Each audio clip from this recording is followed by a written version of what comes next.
Should you start a YouTube channel in 2025? The answer, once you examine it deeply, is going to surprise you a little bit. So, hi everyone, welcome back to the Ministry of Guitar. I'm Utkarsh coming to you from Singapore. A couple of pieces of housekeeping. Firstly, sorry for the lack of guitar videos. There are a lot of older ones on the channel, so bear with me as we go down this journey of a few more videos related to this YouTube and indeed social media in general. Now, the topic is an interesting one. Being a YouTuber, being a social media influencer has become a very, very normalized career choice and looks like a rather attractive option. I was reading an article by The Economist recently. I have some opinions on The Economist, but forget about that. But according to them, 57% of Gen Z would like to be a social media influencer. That's a very high percentage. And what I wanted to do is I wanted to give perspective on this with a combination of data and experience and insight. Experience because, as some of you know, regular viewers of this channel know, that beyond doing this YouTube channel and all of this guitar stuff, I was employed and part of and leading marketing for one of the larger business units within one of the world's largest advertisers. So I have a lot of experience being on the marketing side of things, which is where the money comes from. All the money that social media influencers get paid ultimately come from marketing budgets. So I have that insight along with all the stuff that's going on YouTube. So I think there are three main things that I would like people to know before they decide to take this journey of trying to do social media or YouTube or any sort of endeavor. And it is an endeavor, honestly. So let's get into it. Three things to know. So the first thing you need to know is that marketing spend on social media is saturating and getting smarter. Now let's talk about these two things. Getting smarter first. There's a famous saying in marketing that I know that 50% of my marketing budget is wasted. I just don't know which 50%.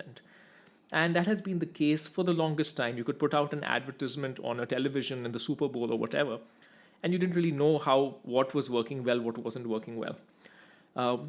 When social media took off, when this whole influencer medium took off, marketers like me were quick to jump on it. But we really did not know how to measure whether it was working, whether people really believed these influencers, whether influencers really led to sales.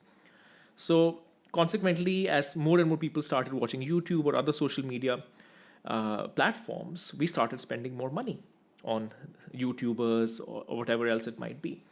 And we started spending more money on YouTube or on Instagram or whatever it might be, where we are paying the platform, we are paying YouTube money to put our advertisements over there.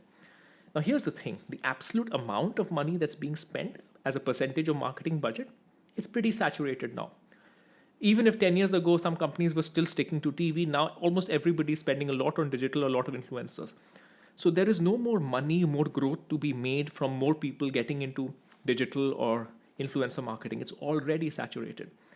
Not to mention, we've gotten a lot smarter, as in marketers have gotten a lot smarter. So while previously they may just throw money to an agency and say that, hey, just make sure we have X influencers who can reach X number of people, now they've gotten much smarter. They're much better at tracking whether, hey, giving our product to the YouTuber is actually resulting in any sort of impact on the sales, right? So the consequence of all of this, and sorry, there's a third thing over here where previously people looked at influencers or YouTubers as neutral, real consumer parties. Now a lot of people are aware that everybody is essentially a salesman or a saleswoman. In fact, in China, for example, social media selling is one of the biggest ways that people sell products. So the social media influencer, real person talking, giving their opinion about a product, that whole charade has really just, that whole facade rather, has just gone away. So all of this is to say is that there was an immense amount of growth in YouTubers becoming rich, social media influencers becoming rich that we saw over the last 10, 15 years that kind of created this almost a gold rush. We'll come back to this gold rush in a second where, wow, YouTuber is a way to get rich quick, right? And that created this sort of entire, and it was all of this impressions were driven by the lot of marketing money coming from TV, coming from print, going into this digital space. That growth has gone away. So know this, that the absolute size of the money that you can make as a social media influencer, that you can make as a YouTuber, it's kind of flat to declining. That's the first thing to note. So there is not a lot more money coming into this space. This is important. Now that the size of the pie, getting to my second point, while the absolute amount of money being spent in the ecosystem is kind of flat to declining, reality is that there are a lot, and even more people getting into the space. This is where we get into the gold rush. There were early people who came into the space early of being whatever, a YouTuber, TikToker even, or Instagram, Facebook, whatever it might be. And people saw them. People saw the success that they achieved. People saw the money that they made. And suddenly it looked like, wow, I can have my cake and eat it too. I can have fun. I can literally put myself out there and I can make a shitload of money. And that is the reason why 53% of Gen Z or whoever want, or 57% want to become a YouTuber. Because what a way to have fun and yet make money. And so as a consequence, the space has become heavily saturated. Heavily saturated. You could say that you can find your own niche or whatever it might be. But reality is that it's so saturated. There's a number that I found very interesting. So the number is, according to Goldman Sachs apparently, take it with what you want to take, is that only 4% of creators, I'm guessing this is in the US, earn $100,000 or more. $100,000 is, I would say, not a living wage, slightly above that, but not an amazingly high wage today in the context of everything that's going on. And that's only 4%, 1 in 25 full-time creators. So something to know about, right? That the competition has become this intense that if you think that you're going to put yourself out there and you're going to suddenly become an overnight millionaire or you're going to become the next Mr. Beast or whatever it might be, it is very, very difficult. And this will get me into my third point. But ultimately now, for all of social media, the algorithm has been optimized for churning out content in a constant way like a machine. If you thought that you could put one video, even if you put one video and it gets 100,000 views or a million views or whatever, that doesn't mean you're done. You now constantly have to service that ever-hungry algorithm that needs more and more engaging, more shocking, more whatever content. So if you think that the corporate world is a grind or your daily job is a grind of constantly having to churn out work, this is worse, honestly. So you have to know that. You have to know that. Say you have your reasons, and we'll get into what the reasons you may want to do these things, but you have to know that the return on investment of your time on YouTube or social media is probably much, much worse than doing a conventional job as of right now. I would say maybe 5-10 years ago, it would be different. You were new, medium was new, not many people had gotten into it, but now it is much, much worse. And talking about algorithm, this gets me to my third point, which is algorithms and business models of companies are changing. I referred to this in my other video, why YouTube is killing YouTubers. And the point is this, that all of these social media companies that have massive valuations, whether it be a Google, which owns YouTube, or Meta, which owns Facebook and Instagram, or whether it be TikTok, all of these companies enjoyed immense growth. A big reason they enjoyed immense growth in the last 10, 12, 15 years is because a lot of money that used to go to TV, used to go to conventional advertising. It made its way from TV, conventional advertising, towards digital medium. So suddenly, for those companies which were super small, they get all the money that used to be spent on TV, print, newspaper, whatever. They get it all here. They enjoy immense growth. But guess what? All the money that had to be transferred from TV, from newspaper, whatever, has already been transferred. There is no more growth from getting more money from money that used to be spent on TV. It's done. Now, how do these guys continue to grow? This is why YouTube has stuff like YouTube Premium, where they try to earn money from their users, where YouTube is no longer free if you don't want ads. And they keep pricing up YouTube Premium like I talked about over there. And as I also mentioned in my other video, they're also trying to make money off creators. But guess what? Creators are enamored by the gold rush. This is like the gold rush of 100 years ago, when they saw, a few people, they went to this particular area in America and they all found gold. And so everybody went there to find gold. Reality is that the only early people who went there found gold. Everybody else just kept digging and digging for ever smaller returns. That's what's happening with creators and social media influencers right now. You had the folks who went in early, who made it really big. Occasionally, someone even recently makes it really big.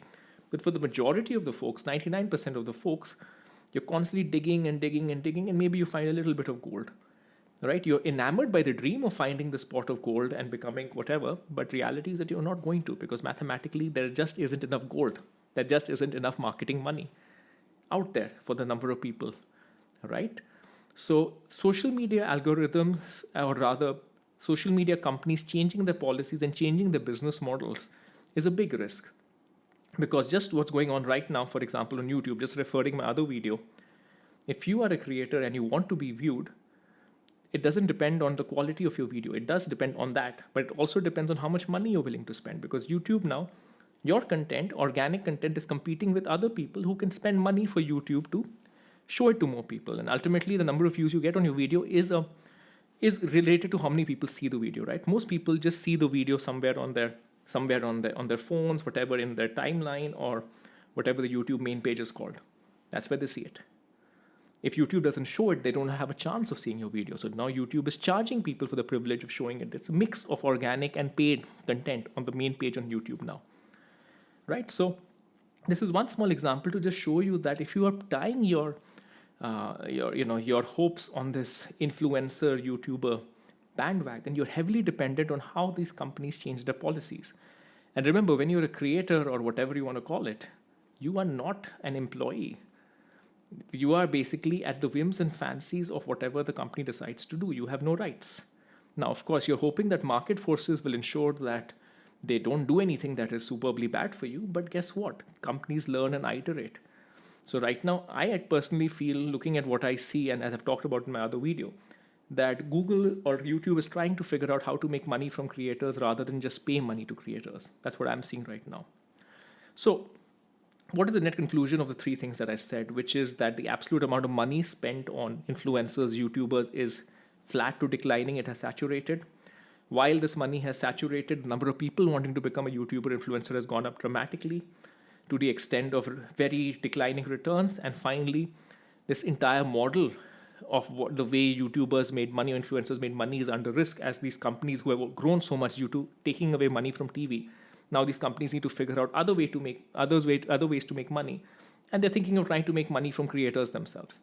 What is the conclusion of all of this for you? Should you start a YouTube channel or try to be an influencer in 2025? I think the short answer is, if you want to do it as a way to earn a living, stay the hell away. If you want to do it for other reasons, which could be, maybe it's a hobby of yours, you're doing it for fun, maybe you just want to grow an audience, you're not trying to earn money from it, but you want to grow an audience for whatever reason, maybe you want to spread awareness about something, then maybe it makes sense, but be prepared to either spend a lot of time or spend a lot of money. So, in recap, if you think this is how you're going to make a living, if you think that you're going to escape the drudgery of a 9-to-5 job and get this amazing YouTuber gig or social media influencer gig, it is by far more taxing. So do not do this if this is what you want to do as a living, as a way to earn money.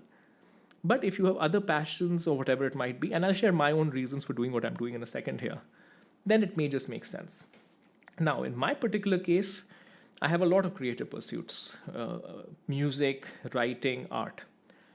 And for me, I wanted to figure out a way to grow an audience. And I realized personally for me, as I put a lot of content out there, what worked for me is my particular intersection of having had all of this crazy corporate experience together with all of these creative interests, and the opinions or the perspective that I was able to give with that was what worked in the context of YouTube. So when I tried to put music out there or whatever organically, it didn't work out that well. When I put myself talking out there, that's what worked well. So which is why I have personally gone down this route of doing this. Whereas, of course, my objective is that hopefully, my audience who's heard me and knows me may be more receptive to hear the creative stuff that I have to show them. So that's kind of my very, very, very transparently my objective over here. But it's not a living-based objective. I'm not trying to earn money here. There's some money that YouTube makes, but trust me, that time that I've spent on this would be so much better spent, let alone my own job, let alone that any job would pay me way, way, way, way more than what this is paying me. So that's my net summary and advice to everybody. If you want to do YouTube for a living, do not start a YouTube channel. If you want to do it for other reasons, yes, you can do it, absolutely. But be aware of all the three things that I said in this video. All right, folks, I hope that this was helpful, and I'll see you next time.